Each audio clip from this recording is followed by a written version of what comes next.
세계를 다니다 보면 정말 나라가 있다는 것이 얼마나 감사한지 많이 깨닫게 되고요.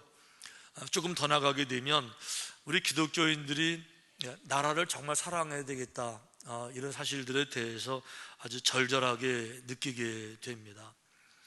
그래서 나라를 사랑하는 애국에 대해서 아무리 강조해도 지나침이 없고, 우리뿐만 아니고 우리 자손들에게도 정말 나라에 대한 새로운 생각들, 나도 중요하지만 국가를 바라보는 그런 그 애국할 수 있는 마음들을 길러주는 것 중요하다, 이런 생각 안 할 수가 없는데, 나라들을 다녀보면 이제 이해가 돼요.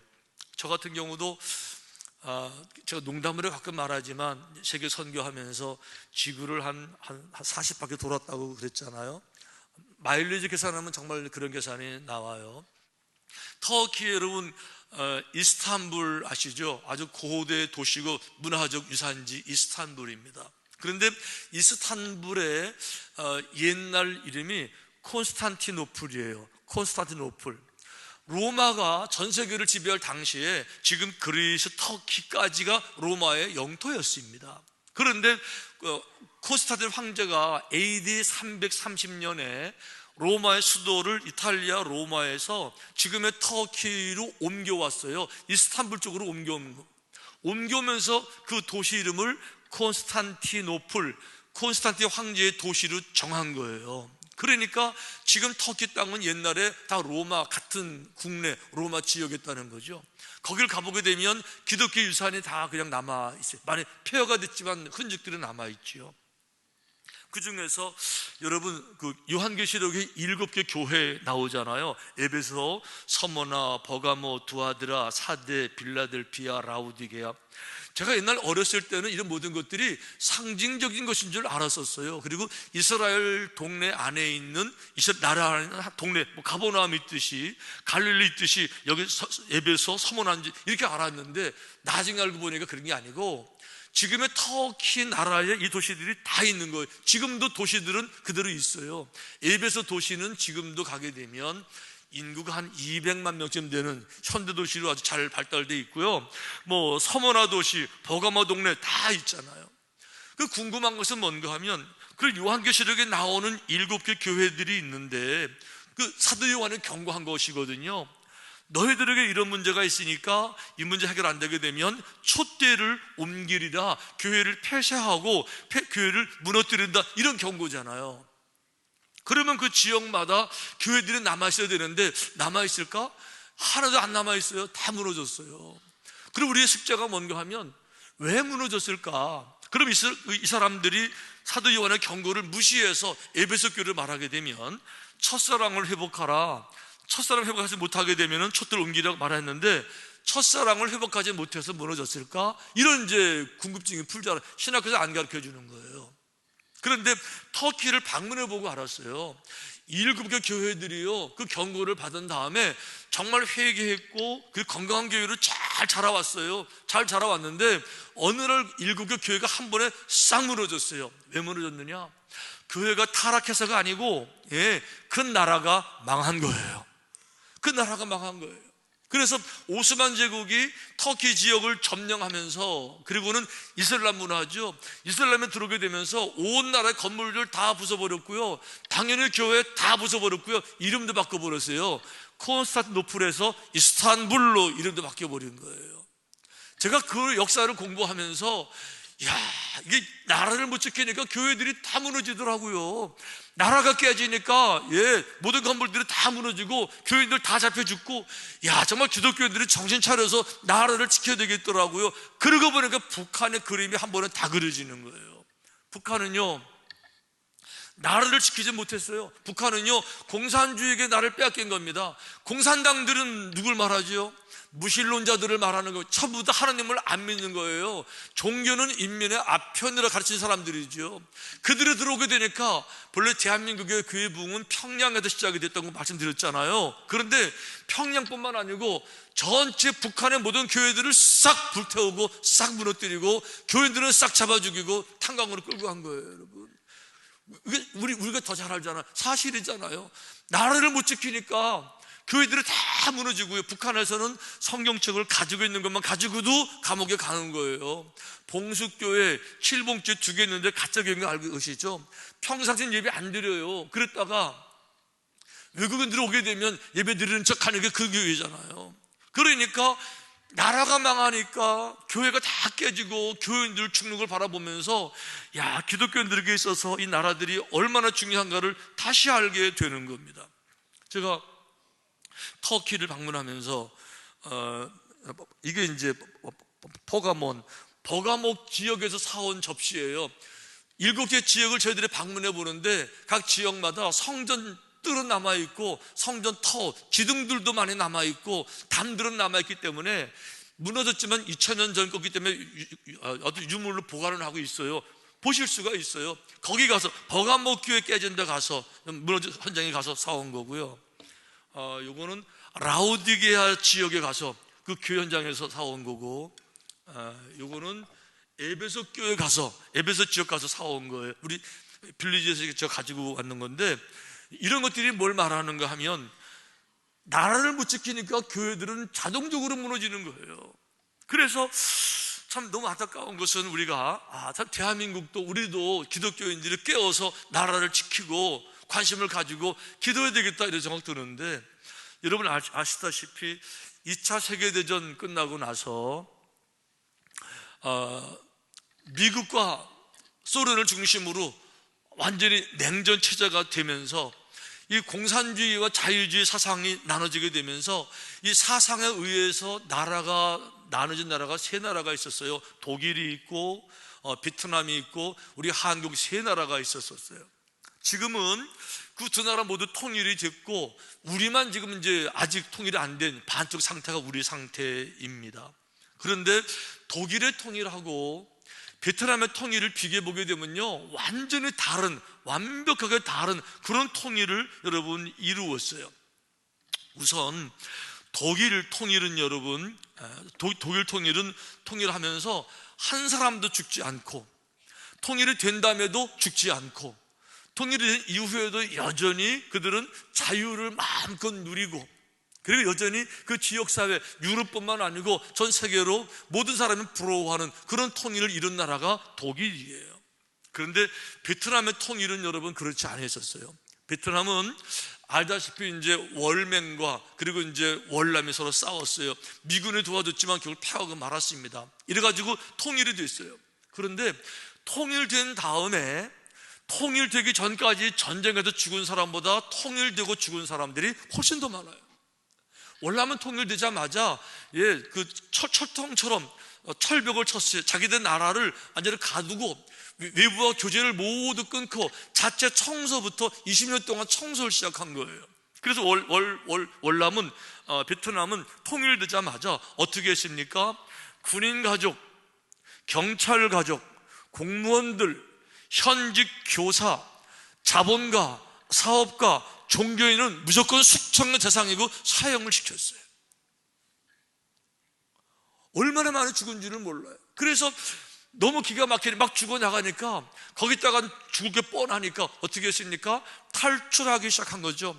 탈출을 못하고 했어요. 배를 타고 탈출한 거예요. 그게 바로 보트 피플이라는 거예요. 이래서 보트 피플들이 생겨났는데, 배가 큰 배가 있는 게 아닙니다. 한 20명 타는 배, 30명 타는 배, 엔진 없는 배, 뭐 이런 배들 타고 나섰는데요, 몇 명이 나섰는가 하면 110만 명이 나선 거예요. 이래가지고 수없이 바다에 빠져 죽고요, 간신히 다른 나라 갔는데 다른 나라가 안 받아주고요, 이래가지고요 110만 명의 사람들이 보트 피플로 항해하다가 죽어나간 나라가 베트남이에요. 여러분, 저는 그래서 이 베트남 통일 생각하면요 등골이 정말 오싹하고요 소름이 끼치는 건데, 독일 통일은 달라요. 독일 통일의 아버지 그러면 2사람을 꼽아요. 당시 통일을 이루었던 서독의 대통령이죠. 폰 바이체커라는 대통령. 또 한 사람은 좀 이따 말씀드릴게요. 이 폰 바이체커 대통령이 서독 대통령이었어요. 얼마나 정치를 잘했는지요. 통일하면서 그 북한, 그 동독의 총책임자들, 정치권 책임자들이 다 무조건 항복 이러고 들어온 거예요. 뭐 합의를 보고 들어온 게 아니에요. 정권의 절반은 내놔라 이렇게 한 게 아니고요, 몽땅 딱 내려와가지고 서독으로 흡수통일, 자동으로 자유통일이 된 거예요.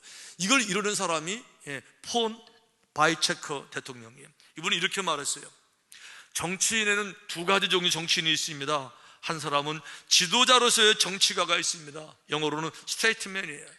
지도자, 정치는 정말 필요한 겁니다. 정치는 질서이기 때문에 필요한 겁니다. 그러니까 민족을 생각하고 후손들을 생각하고 미래를 바라보면서 이 잘 조직해 나가는 정치가는 정말 필요합니다. 그런데 두 번째 정치인들이 있습니다. 직업으로서의 정치꾼, 폴리티시안이 있습니다. 직업적 정치꾼들은요, 이 사람들은 민족보다도 미래보다도 자기 이익밖에 모르고 자기 정당밖에 모르는 이런 사람들은 정치꾼입니다. 대통령이 나서서 국민들을 홍보하고 가르치는 거예요. 대통령이 어떤 사람들을 정치가로 뽑아야 될지를 대통령이 직접 이런 얘기를 하고 가르치는 거예요. 여러분, 그 유명한 이야기 하나 있어요. 1985년이요. 그럼 우리가 1945년에 해방됐으니까 우리가 해방된 지 40년이에요. 독일은 패망한 지 40년이에요. 일본 패망할 때 같이 패망했으니까 2차 대전 이후니까 패망 40주년 기념식에 대통령이 이분이었는데 이런 연설을 했어요. 오늘은 우리나라가 패망한 지 40년 되는 비참한 날입니다. 동시에 히틀러로부터 해방된 지 40년 된 축제의 날, 감사한 날입니다. 그러면서 우리나라는 반드시 패망했어야 됐습니다, 이 얘기를 하는 거예요. 더 중요한 얘기, 진정한 사과 없이 진정한 화해는 있을 수가 없습니다. 그러면서 이 독일이요, 그 주변 나라 다 폐허시켰잖아요. 주변 나라에 가가지고 진정으로 사과해야 된다는 겁니다. 이래가 경제적으로 충분히 보상했고요. 더 중요한 거, 돈 가지고 안 됩니다. 대통령은 내가 다른 나라에 가서 직접 사과하겠습니다, 이렇게 얘기했어요. 이래가지고는요 난리가 났어요. 다른 나라에서 오지 말라고, 어디 우리나라 오냐고 못 오게 하고요, 독일에서도 반대하고요. 그런데 이 대통령이요, 진정한 사과가 있어야 화해가 됩니다. 이러군요, 가장 피해를 많이 입은 폴란드를 방문했어요. 우리나라로 말하면 일본의 아베 총리가 한국에 오는 거예요. 지금 사과하러 온다고. 그럼 우리가 받아들이겠어요? 오지도 못하게 해야지. 어디 여기로 오냐고 아베 총리 막 절대 반대하죠.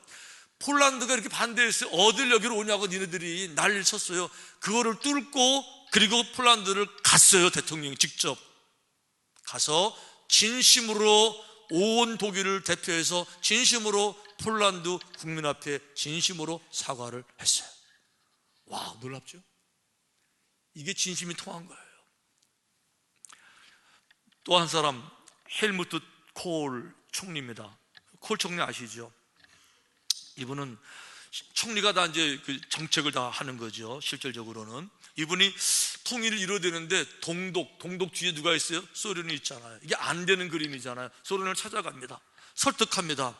당시에 소련의 고르바초프 서기장이 허락을 하겠어요? 뺏기는 건데 누가 허락을 합니까? 중국이 통일 허락하겠어요? 안 해주는 거죠.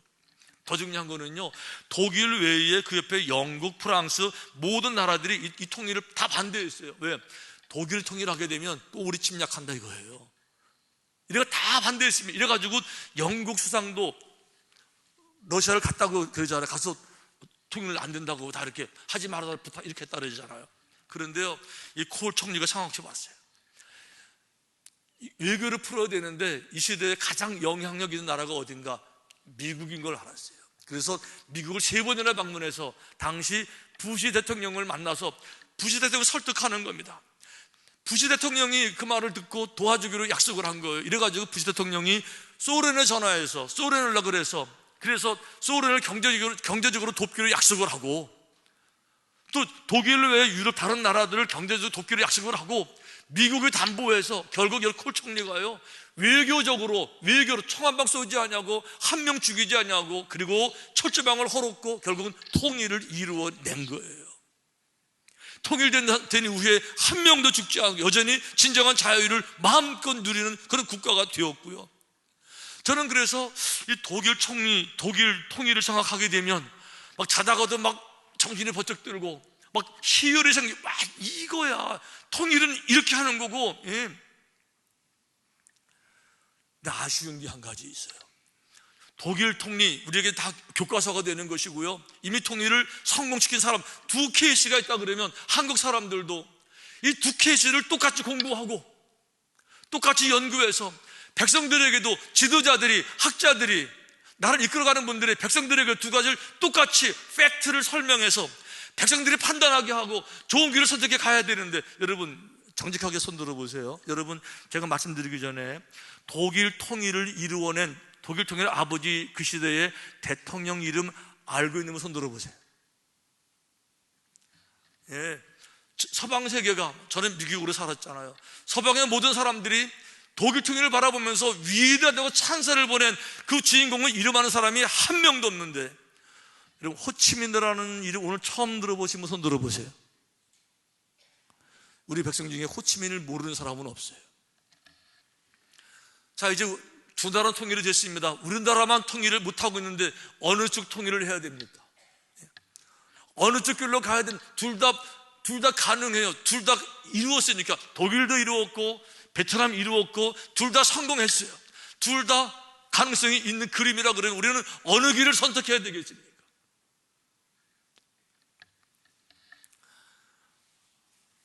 저는 요즘 그런 생각이 들어요. 우리 대한민국에 대한 자부심이, 제가 늘 그런 얘기 하잖아요. 정말 자부심 우리만 모르고 있다고, 전 세계가 다 부러워한다고. 제가 늘 당당하게 자부심을 가지고 말씀을 드렸는데 요즘은 좀 걱정이 되기도 해요. 이 축복이 얼마나 오래 갈까? 왜 그런가 하면 우리 대한민국 5,000년 역사 가운데서 언제 대한민국이 이렇게 잘 살아본 적이 있었나요? 우리 해방 이후 전까지도요, 일제 침략에 고생했고요, 6.25 끝나고 나가지고도요, 전 세계 꼴찌에서 4번째 나라였었어요. 조선시대요, 한 번도 자주 갖지 못했어요. 조선시대 내내 중국에 가서 조공 바쳐야 되고요, 조선의 왕 세워지면 가서 윤허 받아가지고 왔어야 되는 거예요. 처음으로 5,000년 역사 이래 처음으로 제대로 풍요롭게 자유를 누리고 있는 이 순간인데 요즘은 걱정이 돼요. 언제까지 이걸 누릴 수 있을까? 우리나라가 해방된 이후에 이렇게 갈라진 적이 있었어요? 이렇게 국민이 분열된 적이 있었냐고요. 경제도 점점 어려워진다면서요. 거기다가 이단들 얼마나 막 난리를 치는지, 교회들은 점점 붕 안 된다고 그러고, 야 과연 이런 축복이 얼마나 더 갈 수 있을까? 그러다가 붙여본 말씀이 느헤미야예요. 느헤미야 좀 소개하려고 보니까 소개할 말이 별로 없더라고요. 왜냐하면 성경이 느헤미야에 대한 설명을 많이 안 하는데 딱 두 가지는 이제 얘기를 해요. 하나는 느헤미야 1장 1절에 보니까 하가랴의 아들 느헤미야 말이다. 아버지가 소개됐어요. 하가랴. 근데 11장에 보게 되면 이 사람의 신분이 소개되는데, 이 사람이 바벨론 왕의 술관원이었다. 이스라엘 사람이 바벨론에 가는 방법은 하나밖에 없었어요. 바벨론이 이스라엘을 멸망시켰잖아요. 포로로 끌고 간 거예요. 근데 포로로 할아버지도 끌려갔는데 할아버지도 돌아가시고 아버지도 돌아가시고 3대에 이른 사람이 느헤미야인데 아주 똑똑한 사람입니다. 포로로 끌려갔지만 그 나라에서 왕의 음식을 다루는 비서실 책임자가 된 거예요. 얼마나 높은 신분입니까? 이게 프로필을 전부 다예요. 근데 중요한 것은 그 느헤미야 친구 가운데서 하난이라는 사람이 있었어요. 1장 2절에 소개되는 얘기죠. 형제들 가운데 하나예요. 하나는 그러니까 이스라엘 사는 사람이 아니고 바벨론에 같이 있는 친구가 특별한 기회를 얻어가지고 이스라엘을 방문하고 지금 막 돌아온 거예요. 당시에는 뉴스가 없잖아요. 인터넷이 없잖아요. 이스라엘 소식은 전혀 모르고 있는 거죠. 할아버지가 옛날에 끌려온 거 이게 전부 다예요. 아무것도 모르고 있었어요. 얼마나 궁금할까? 이래가 친구를 만났습니다. 만나자마자 물어본 거죠. 우리 할아버지의 땅 그 나라가 어떻더냐? 그랬더니 하느냐가 이런 얘기를 하는 거죠. 그들이 내게 이르되 사로잡힘을 면하고 남아있는 자들이 그 지방 거기에서 큰 환난을 당하고 능욕을 받으며, 거기에 남아있는 우리의 동포들은 여전히 환난을 당하고 능욕을 당하고 있다. 일제 치하처럼 능욕을 당하고 있다.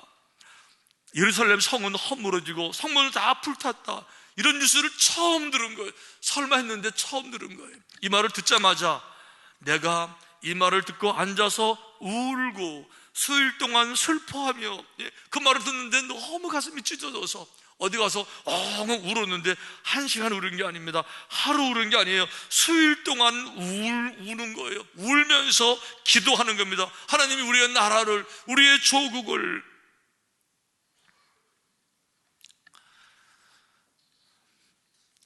그러면서 느헤미야가 기도를 시작해요. 우리는 느헤미야를 바라볼 때 기도의 사람이라고 이해하고 있는데, 많은 사람들은 기도의 사람 그러면 한 가지 오해를 하는 경향이 있어요. 기도의 사람 그러면 다 그냥 어디 그 기도원에 가가지고 톡으로 들어가서 그냥 쭉 이렇게 하고 세상을 바라보는 눈도 없고 귀로 듣지도 못하게 쭉 이런 사람으로 이해하는데, 그렇지 않아요. 느헤미야 보세요. 기도하는 사람은요, 귀가 열려 있어요. 귀가 뭐를 듣느냐? 한마디를 들으면요, 말을 듣는 게 아니에요. 그 말 속에 그 비하인드 스토리, 왜 이런 말을 해야 될까? 이 말하는 배경은 무엇일까? 한 번에 다 파악하는 통찰력, 듣는 귀가 있는 겁니다. 그러니까 친구 얘기 들을 때마다 가슴이 찢어질 정도를 분별하는 거예요. 상황이 어떤가를. 지금 눈으로 보는 지혜가 있는, 눈으로 바라보게 되면 겉모습 바라보는 게 아니죠. 그 뒤까지 통찰력이 있는 거죠. 이게 기도의 사람이에요. 그리고 가서 울면서 기도하는데요, 느헤미야는 사실 그렇게 안 해도 되는 사람이에요. 왜 그런가 하면 자기는 잘 살고 있잖아요.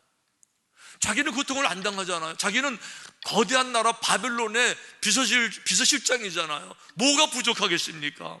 그러니까 자기 지위에 만족하고 자기 환경에 만족하고 현실에 안전한 삶일 것 같으면은 기도할 필요가 없는 거죠. 하지만 느헤미야는 동족을 생각하고 민족을 생각하고 나라를 생각하고 미래를 생각하고 여호와의 일을 생각한 사람인데, 우리 동족이 이렇게 피폐하게 폐허가 돼서 고통을 당한 현실을 바라보게 될 때 편하게 잠을 잘 수가 없는 거죠.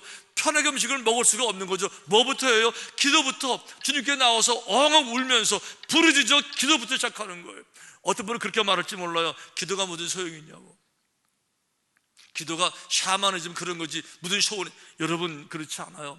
인류 역사 가운데서 위대한 일을 이룬 사람들에게 물어보세요. 마틴 루터, 칼빈, 무디, 스펄전, 베드로 베드로 기도가 당신에게 무슨 의미가 있었습니까? 어떻게 당신이 위대한 일을 이룰 수 있었겠습니까? 그들이 뭐라고 말했겠습니까? 예, 기도의 능력입니다 라고 말했을 거예요. 기도 없이 지혜 생기지 않고요, 기도 없이 능력 생기지 않고요, 기도 없이 용기 생기지 않고요, 기도 없이 하나님의 능력이, 권능이 임하지 않는 거예요.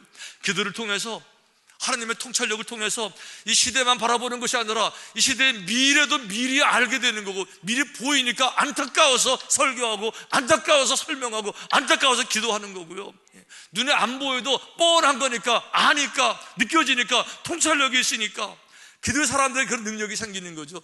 그것만 있는 것이 아닙니다. 개념 설계가 돼서 무에서 유를 만들어가는 길을 만들어가는 거죠. 총 한 방 쏘지 않고도 통일시켜내는 거고요. 한 명 안 죽이고도 온 국민에게 자유를 선물로 주어서 나를 만들어내는 지혜들이 어디서 나오겠어요?